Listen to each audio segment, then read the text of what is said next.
Live അപ്ഡേറ്റ്സിലേക്ക് പോവാം. ലൈവില് മസ്താനി നമ്മുടെ അനീഷിനെ ഇന്റർവ്യൂ ചെയ്തുകൊണ്ടിരിക്കുകയായിരുന്നു കേട്ടോ. മസ്താനി ആദ്യം ചോദിക്കുന്ന ഒരു ചോദ്യം, എന്തുകൊണ്ടാണ് അനീഷേട്ടൻ ഇത്രയധികം വലിയൊരു മാറ്റം ഉണ്ടായത്? എന്നുവെച്ചാൽ അന്നുള്ള അനീഷേട്ടൻ അല്ല ഇപ്പോൾ ഉള്ളത്, എങ്ങനെയാണ് ഇങ്ങനെ വലിയൊരു മാറ്റം ഉണ്ടായത് എന്ന് ചോദിക്കുന്നു. അപ്പൊ അനീഷ്, ഇവിടെ വന്നിട്ട് ഒരിക്കലും ഫ്രണ്ട്ഷിപ്സ് ഉണ്ടാവുമെന്ന് ഞാൻ പ്രതീക്ഷിച്ചില്ല.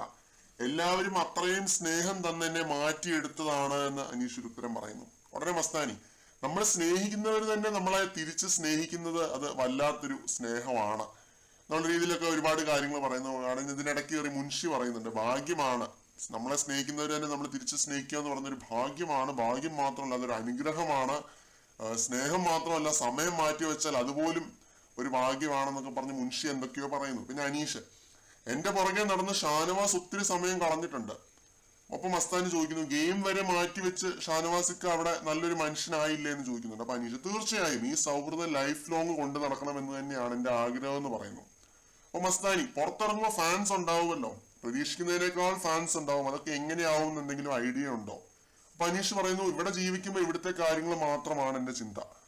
കഴിഞ്ഞ കാര്യങ്ങളും മുന്നോട്ടുള്ള കാര്യങ്ങളും ഒന്നും ഞാൻ ആലോചിക്കുന്നില്ല. അത്രമാത്രം ഞാൻ പഠിച്ചിരുന്ന ഒരുപാട് കാര്യങ്ങൾ ഇവിടെ വന്നിട്ട് ഞാൻ മറന്നുപോയി. പാട്ടിന്റെ വരികളും പിന്നെ സിനിമാ പേരുകളും ഒക്കെ ഞാൻ മറന്നുപോയി എന്ന് അനീഷ് പറയുന്നു. 100 തവണ പാടിയിട്ടുള്ള പാട്ടുകൾ വരെ ഞാൻ മറന്നുപോയെന്ന് അനീഷ് പറയുന്നുണ്ട്.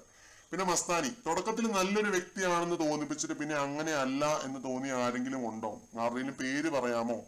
അനീഷിനെ കൊണ്ട് ഈ അവസാന നിമിഷം ആരുടെയിലൊക്കെ കുറ്റം പറയിപ്പിക്കാൻ വേണ്ടിയുള്ള ഒരു ശ്രമമായിരുന്നു. പക്ഷെ നല്ല രീതിയിൽ തന്നെ അത് തന്ത്രപരമായിട്ട് അനീഷ് നേരിട്ടു. അങ്ങനെ ആരുമില്ല, എന്റെ കാര്യം തന്നെ ഒത്തിരി വേരിയേഷൻസ് എനിക്ക് തന്നെ ഉണ്ടായിട്ടുണ്ട്. അപ്പൊ പിന്നെ വേറെ ആരുടെ കാര്യം എനിക്ക് പറയാൻ താല്പര്യമില്ല എന്നുള്ള രീതിയിൽ സംസാരിക്കുന്നു. ഉടനെ മുൻഷി, ചോദ്യം മനസ്സിലാക്കൂ, മസ്താനി ചോദിച്ചതിന് പോസിറ്റീവ് നെഗറ്റീവ് മാറ്റങ്ങളെ പറ്റിയാണ്, അങ്ങനെയൊക്കെ എന്തൊക്കെയോ മുൻഷി പറയുന്നു. മുൻഷി ഇതിനിടയ്ക്ക് ഭയങ്കര വെറുപ്പിക്കലായിരുന്നു. പിന്നെ അനീഷ്, പോസിറ്റീവ് രീതിയിൽ ഷാനവാസ് ആയിരുന്നു. തുടക്കത്തിൽ ആ ബാൻഡിന് വേണ്ടിയൊക്കെ അത്രയധികം അടി കൂടിയിട്ട് പിന്നെ ഞങ്ങൾ നല്ല സുഹൃത്തുക്കളാവുകയായിരുന്നു. തുടക്കത്തിലുണ്ടായിരുന്ന തെറ്റിദ്ധാരണയൊക്കെ മാറി കിട്ടിയെന്ന് പറയുന്നു. പിന്നെ നെഗറ്റീവായിട്ട് ആരെയും എനിക്ക് പറയാൻ തോന്നിയിട്ടില്ല എന്ന് അനീഷ് പറയുന്നുണ്ട്. നെഗറ്റീവായിട്ട് ഒന്നും പറയുന്നില്ല കേട്ടോ ഇവിടെയും. മസ്താനി അപ്പൊ ചോദിക്കുന്നു, ഇനി എങ്ങാനും വിന്നർ ആവുകയാണ് എന്നുണ്ടെങ്കിൽ എന്താണ് ഫ്യൂച്ചർ പ്ലാൻസ്? അനീഷ്, അതിനെപ്പറ്റി ഒന്നും ഞാൻ ആലോചിച്ചിട്ടില്ല. എനിക്ക് ഇവിടെ മാക്സിമം നിൽക്കണം. 100 ദിവസം എന്നതിനേക്കാൾ അപ്പുറത്തേക്ക് ഇവിടെ മാക്സിമം നിൽക്കണം എന്നുള്ളതാണ്. വിന്നർ എന്നൊക്കെ ഉള്ളത് എവിടെയോ കിടക്കുന്ന കാര്യങ്ങളാണ് എന്ന് അനീഷ് പറയുന്നു.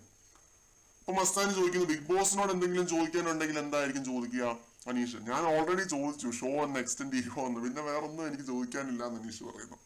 പിന്നെ മസ്താനിയുടെ ഈ ഇന്റർവ്യൂ കണ്ടിരിക്കാൻ നല്ല രസമായിരുന്നു കേട്ടോ. ഇതിനിടയ്ക്ക് ഈ മുൻഷി രഞ്ജിത്ത് വെറുതെ കാണുന്ന അനീഷിനിട്ട് കൊട്ടുന്നുണ്ട്. ഒരു കാര്യമില്ലാതെ കൊട്ടുകയാണ്. ഇയാൾക്ക് എന്തിന്റെ കേടാണെന്ന് തോന്നിപ്പോവാണ് ശരിക്കും കേട്ടോ. ഞാൻ എന്റെ വായിന്ന് വേറെ എന്തെങ്കിലുമൊക്കെ വരും, അതുകൊണ്ട് ഞാൻ അയാളെ പറ്റി പറയുന്നത് ഞാൻ ഇവിടെ വെച്ച് നിർത്തുകയാണ്. ഓക്കെ, ബിഗ് ബോസിനോട് ഞാൻ ചോദിക്കും, ആരോടെങ്കിലും ലവ് ട്രാക്ക് പിടിക്കാൻ തോന്നിയിട്ടുണ്ടോ എന്നൊക്കെയാണ് ചോദിക്കുന്നത് കേട്ടോ. വെറുതെ അനീഷിനിട്ട് കൊട്ടുകയാണ്. എന്ത് കഷ്ടമാണെന്ന് ഓർത്തോണം, നാണമില്ലല്ലോ.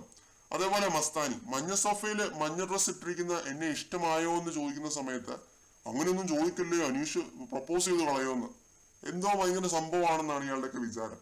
പിന്നെ അനീഷ് പറയുന്നുണ്ട്, എത്രയോ പേര് ഓഡീഷനിൽ പങ്കെടുത്തിട്ടുണ്ടാവും, കോമണേഴ്സ് ആണോ എന്ന് മസ്താനി ചോദിക്കുന്നുണ്ട്. അപ്പൊ പിന്നെ അനീഷ് പറയുന്ന ഒരു കാര്യം, ഞാൻ ഇവിടെ വന്ന സമയത്ത് വേറെയും കോമണേഴ്സ് ഉണ്ടാവുമെന്ന് ഞാൻ പ്രതീക്ഷിച്ചു. വീട്ടിൽ നിന്ന് ഇറങ്ങിയത് തന്നെ ഞാൻ മാസ്ക് വെച്ചിട്ടാണ്. ഒന്നാമത് ജലദോഷവും ഒന്നും ഉണ്ടാവാൻ പാടില്ല. പിന്നെ അവർ പറഞ്ഞിരുന്നു ഫോട്ടോ ഒന്നും ലീക്ക് ആവാൻ പാടില്ല എന്ന്. മൈജിയിൽ ഒരു പ്രൊമോ ഷൂട്ട് ഉണ്ടായിരുന്നു എടപ്പള്ളി വെച്ചിട്ട്, സ്റ്റോറിൽ വെച്ചിട്ട് അങ്ങനെ ഒരു സ്റ്റേജ് ഫിയർ എനിക്ക് ഉണ്ടായി എന്ന് പറയുന്നു. അപ്പൊ മസ്താനി, അവിടെ കുറച്ച് പേരല്ലേ ഉണ്ടായിരുന്നുള്ളൂ, അവിടെ വെച്ച് സ്റ്റേജ് ഫിയർ ഒക്കെ ഉണ്ടായെങ്കിൽ പിന്നെ പുറത്തിറങ്ങുമ്പോൾ എന്താവും എന്നൊക്കെ ഉള്ള രീതിയിൽ മസ്താനി ചോദിക്കുന്നുണ്ട്. നീ ഇപ്പൊ പുറത്തിറങ്ങുമ്പോൾ ഒരുപാട് പേര് സ്നേഹം പ്രകടിപ്പിക്കും, അതൊരു വലിയ കാര്യമാണ്. എനിക്കൊക്കെ ഇവിടെ വരുന്നതിന് മുമ്പ് ഉണ്ടായിരുന്നു, ഇപ്പൊ ഇല്ല എന്ന് മസ്താനി പറയുന്നുണ്ട്. എന്തായാലും ഇനി ഒരുപാട് പേര് വരും, ഒരുപാട് പേര് നല്ലതും മോശവും ഒക്കെ നമ്മളോട് ചെയ്തു എന്നിരിക്കും. അതൊരു ടാസ്ക് ആണ്, നല്ല ആളുകളെ തിരഞ്ഞെടുക്കുക, ചൂസ് ചെയ്ത് കൂടെ നിർത്തുക. അപ്പൊ അതൊക്കെ എങ്ങനെ ചെയ്യും? ഫേക്ക് ബന്ധങ്ങളിൽ നിന്ന് എങ്ങനെ രക്ഷപ്പെടും എന്നൊക്കെ മസ്താനി ചോദിക്കുന്നുണ്ട്. അപ്പൊ അനീഷ്, എന്റെ കൂടെ ഒരു ശക്തിയുണ്ട്, എവിടെയും വീണ് പോകാതെ എന്നെ പിടിച്ചു നിർത്തുന്ന, താങ്ങി നിർത്തിയിരിക്കുന്ന ഒരു ശക്തിയുണ്ട്. ആ ശക്തി അതെല്ലാം നോക്കിയോളൂ എന്ന് പറയുന്നു. അപ്പൊ ഇതായിരുന്നു ഇവർ തമ്മിലുള്ള ഒരു ഇന്റർവ്യൂ കേട്ടോ. ഇത് എനിക്ക് വളരെയധികം ഇഷ്ടപ്പെട്ടു. പുറത്തിറങ്ങിയിട്ട് മസ്താനി ഇനി ശരിക്കും അനീഷിനെ ഇന്റർവ്യൂ ചെയ്യുമോ എന്നുള്ളത് കണ്ടറിയണം. ചെയ്യുമായിരിക്കും, കാരണം അതിന്റെ ഒരു തുടക്കമാണ് നമ്മൾ കണ്ടത്. ഇനി വിന്നറോ മറ്റോ ആവുകയാണെന്നുണ്ടെങ്കിൽ അവർക്ക് അപ്രോച്ച് ചെയ്യാൻ വേണ്ടിയുള്ള ഒരു സ്റ്റാർട്ടിങ് ഇട്ട് കൊടുത്തതാണെന്നാണ് തോന്നുന്നത് കേട്ടോ. എന്തായാലും ഇതൊക്കെയാണ്. മസ്താനി പയ്യെ നെഗറ്റീവ്സ് ഒക്കെ മാറ്റി നല്ല രീതിയിൽ തന്നെ പുറത്തേക്ക് വരാനുള്ള പുറപ്പാടാണ്. കുറച്ച് കണ്ടസ്റ്റൻസ് അങ്ങനെയാണ് കേട്ടോ. അപ്പാനി ശരത്ത്, പിന്നെ മസ്താനി, നെഗറ്റീവായിട്ട് പുറത്തു പോയവരെല്ലാവരും പോസിറ്റീവായിട്ട് തിരിച്ചു വരാനായിട്ടുള്ള സാധ്യതകളാണ് കാണുന്നത്.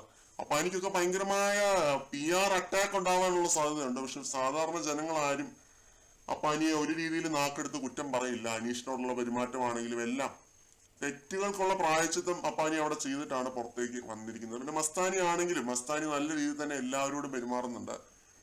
ഒരു രീതിയിലുള്ള അഹങ്കാരവും കാര്യങ്ങളും ഒന്നും വെച്ച് പുലർത്താതെ, ഗ്രഡ്ജ് വെച്ച് പുലർത്താതെ നിൽക്കുന്നതായിട്ട് ഫീൽ ചെയ്യുന്നുണ്ട്. ഇങ്ങനെ 1-2 പേര്, ഒരു 3-4 പേര് നല്ല രീതിയിൽ നിൽക്കുന്നുണ്ട്. ആര്യൻ ഒക്കെ. അതെ, കൂടുതൽ അപ്ഡേറ്റുകളുമായിട്ട് വീണ്ടും കാണാം.